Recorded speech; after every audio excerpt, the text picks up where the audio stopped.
மச்சம் ஒன்ன பார்த்து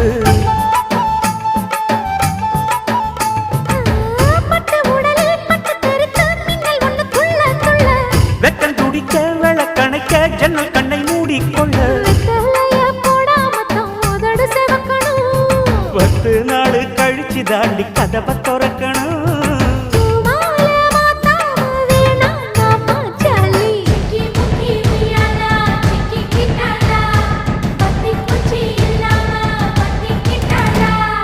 மச்சாங்கிட்ட முந்தானைய தந்து வப்பாளா